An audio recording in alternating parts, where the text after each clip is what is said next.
All right, good morning, everyone. Welcome to NSA. Everybody enjoying the show so far? This group down here is. What about you guys in the back? All right, I am Jason Burt. I'm a director of sales engineering here at L3Harris. We're happy to sponsor this demo den. We think this is a great idea to be able to come in and see some of the new technologies that different vendors have to offer. And so what I wanted to start with today was really where L3Harris is focusing our energy in Oklahoma. We've got a lot of local customers here. Jason is our director of sales for the Southwest. A lot of his customers are here locally as well as him. He resides up in Edmond. So we're going to start with a quick 4-minute video, and then we're going to dive into a technology demo to show some of our capabilities.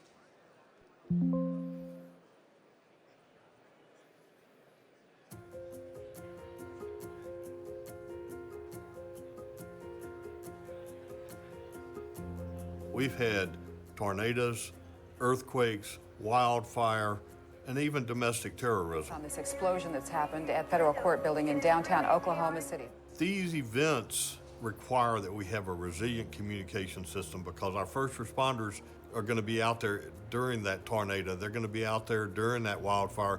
Having a radio system that covers the entire 720 square miles is paramount.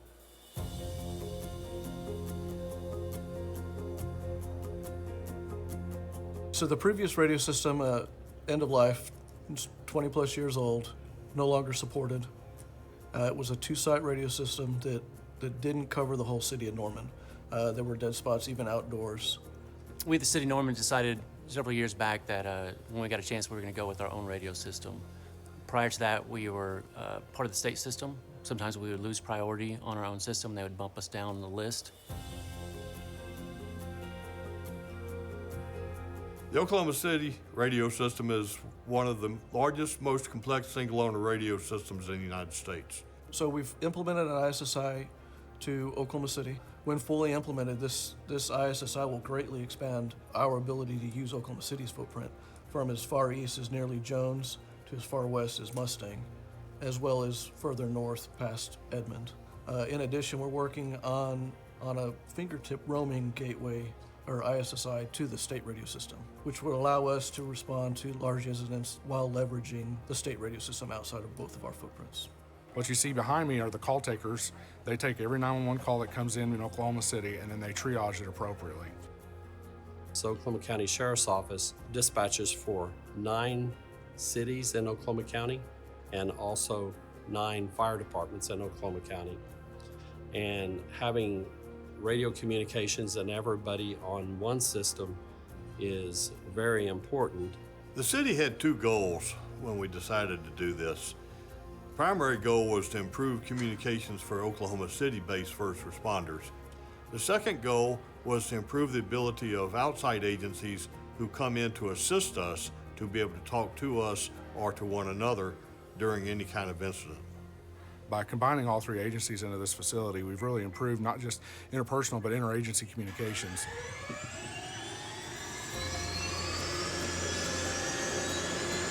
One huge situation we had early on in the development of the system, we had an officer in danger call in an area that previously was a dead zone. So it's possible that officer is alive today because of the new radio system.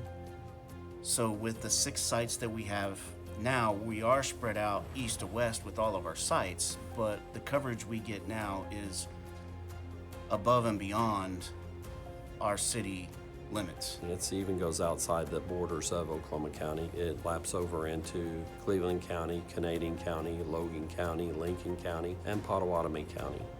With this new L3Harris system, there's 0 holes. So the 2 biggest keys that we feel like show our success most are communication and redundancy. We're already ready, the teams already know what channels we're going to utilize, and we have interoperable communications at the push of a button. Now we're able to implement a true redundant communications plan. I'm not getting phone calls in the middle of the night that we're having radio problems. It's allowed us to go from a proprietary system to a system to where anybody could build on it. That, in effect, has allowed us as end users and as a city to be able to operate with other agencies around us.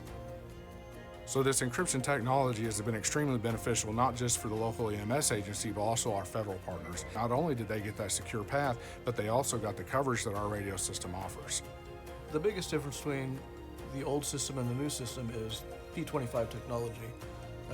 We brought on the hospital security with a third-party radio vendor. That wouldn't have been possible in the old system. Expansion of this system is going to get better and better, stronger and stronger.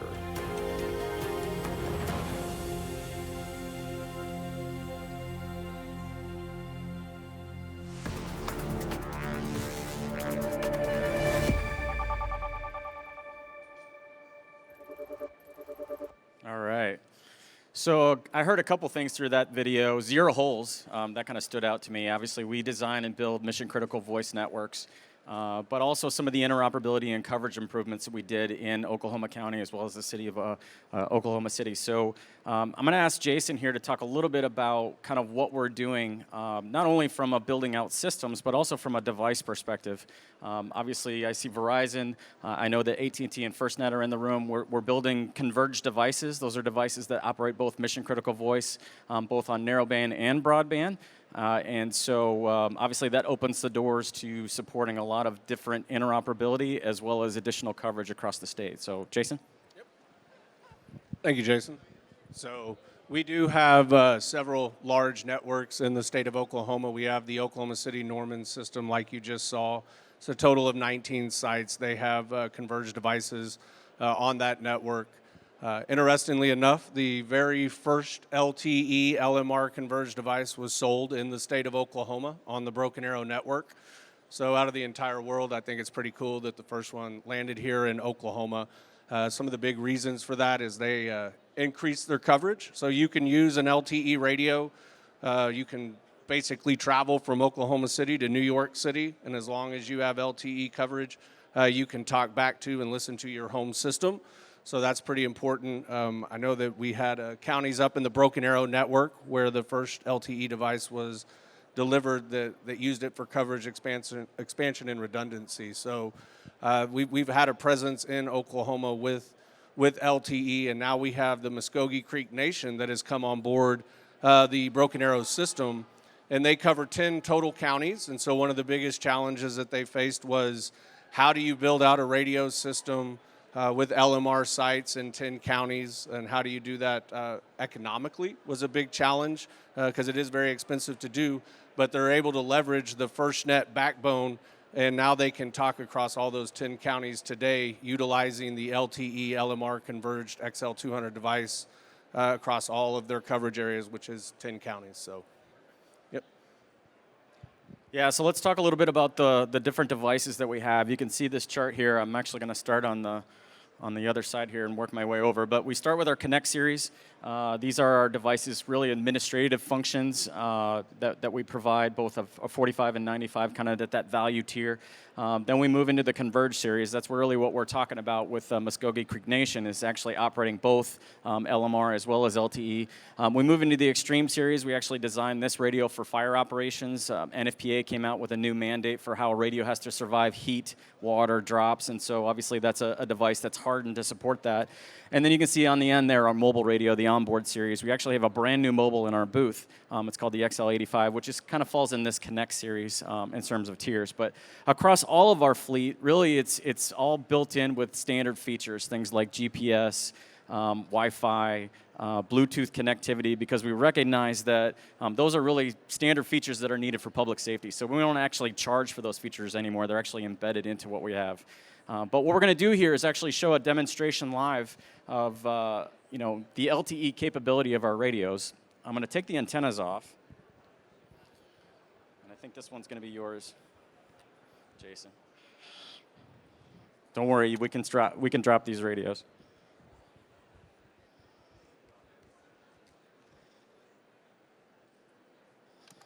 There you go. So basically, these radios are set up to operate on LTE mode right now. So that's why I'm taking these antennas off. And so what we're going to show here is actually two talk group calls that we're going to place. The first one is going to be on the AT&T network. And so I'm actually going to have Jason, go ahead and key up his radio.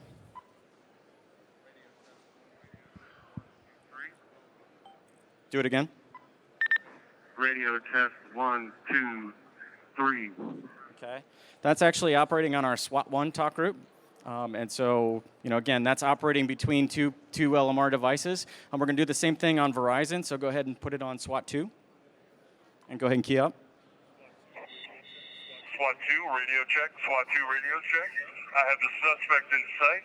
White male, red shirt, gray. All right, so that's on Verizon. And so you'll notice that, basically we can set up talk group operations on really any network, right? Whether it's a mission critical voice network from ourselves, from one of our competitors, or on the carrier networks.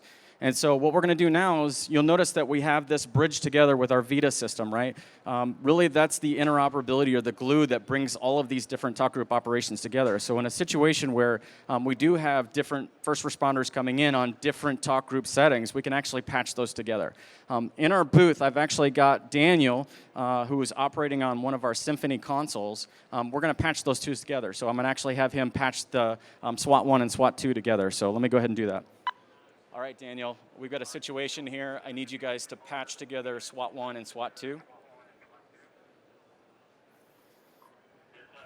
SWAT has now been patched. All right, testing 1, 2, 3. I'm actually operating now on SWAT 2. Operating on Verizon system. Go ahead and give me a count back. Radio test 1, 2, 3. Go ahead, Jason. Good check. 1, 2. All right, so you notice that we've got all of the different radios, even though they're on different carrier networks, and also I've got a Samsung Xcover Pro here, device that was created by Samsung for public safety operations, supposed to be hardened, but obviously it's more of a cell phone format, right? What first responders are used to are devices like that. That's really, single use case, push to talk function, always on and always ready and always available. So one of the things that we usually hear from first responders is, okay, well, if LTE goes away and I need to communicate with my other first responders, how am I going to do that? Well, that's the beauty of the XL device is obviously we can support LTE operations, but we can also switch it back to direct mode for LMR as well as working on a trunk system. So what we're going to do there is actually switch the radios over. We're going to put antennas back on.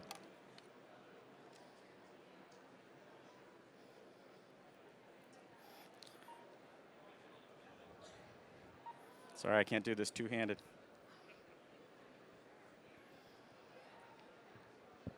All right, and so now once we've done that switch, we can actually have the communications go on between. So go ahead and give me a test count call. Radio test 1, 2, 3. Radio test.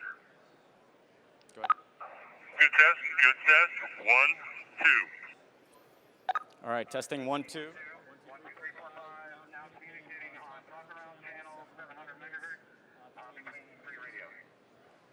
Okay. So again, very easy to interoperate. We can actually set these radios up to be able to do this on the fly in the event that you're operating primary mode LMR and you lose that coverage footprint. Either you're driving out of the city or you're responding to a mutual aid event and there's LTE coverage available, we can have that radio switch automatically. We can also do the same in reverse. So if your primary mode is LTE and you want the ability to switch back to an LMR mode when LTE goes away, we can actually set up the radio to do that as well. So instead of the user having to do anything on the radio, it stays on the officer's hip. This XL200, we've got them in our booth. We welcome you guys to come by and take a look at them. When we did our voice of the customer on how to design this unit, we wanted to design it to really meet your operations. And so what we heard from the law enforcement community is that it needs to be loud, it needs to be light, and that battery needs to last a long time. So you'll notice with some of the devices here, I've got a streamline battery on the back. We also have an extended battery pack that gives you a couple more hours of time on your shifted operations. So.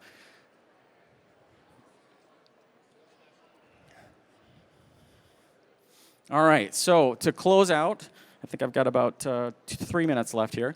Obviously, the use of LTE in an LMR radio is an important factor for solving some of your coverage holes, right? We can't build out these networks everywhere, and so the ability to support that and leverage some of the FirstNet and Verizon coverage that's out there obviously is an important consideration for public safety operations. Dual SIMs. So Jason just pointed out these devices don't have to be hard programmed to one carrier network or another. We're really agnostic when it comes to which carrier. Whatever service provider that you have in your jurisdiction that provides the best footprint, we can actually have dual SIMs in this radio and be able to support that operations and roaming back and forth. The second thing that we want to look at is remote programming. How many of you had to take your radio out of service to get it either software updated or reprogrammed for a talk group, right? Obviously, that has an impact to your operations day to day. So we actually have the ability to remote program these over LTE, not just the personality, but also the firmware. So if we're getting a new feature update or a new encryption key, we can actually push those out over the LTE footprint. It just gives you a lot more bandwidth to work with than you can do over LMR. Hotspot operation, how many of you have an MDT in your vehicle or a watch that you wear that has a subscription or a cell phone that you have a subscription on? By having this built into your radio device that you have to carry anyway, now you can actually leverage one subscription and tether multiple things off of it. So now your MDT can use the same LTE backhaul that you use over your radio that you're using for push-to-talk operations, but you can also backhaul data over that. So think of it almost as a hotspot on your hip or in your vehicle if we do it with a mobile radio. The last thing we're looking at, and this is really forward-thinking, is the ability to support things like wearables, right? Body cameras, tethering those off of a Wi-Fi hotspot. Infrared cameras that we've tethered for fire operations to push that infrared data back to a first responder or an incident commander that can see that. We also have things like heart rate monitors, weapons tools in terms of gunshot detection or pulling the weapon from the holster. All of those are good things for a commander to know about, and so we can leverage the LTE backhaul to do that. So with that, that's my time today. I really appreciate everybody joining, and we do have a couple giveaways in our booth. We're giving away these really cool hats that you can wear while you're mowing the lawn, and then we've also got these hammocks. So if you guys want to come by and see a demo in the L3Harris booth, we've got some swag for you guys. So thank you very much, and enjoy the show.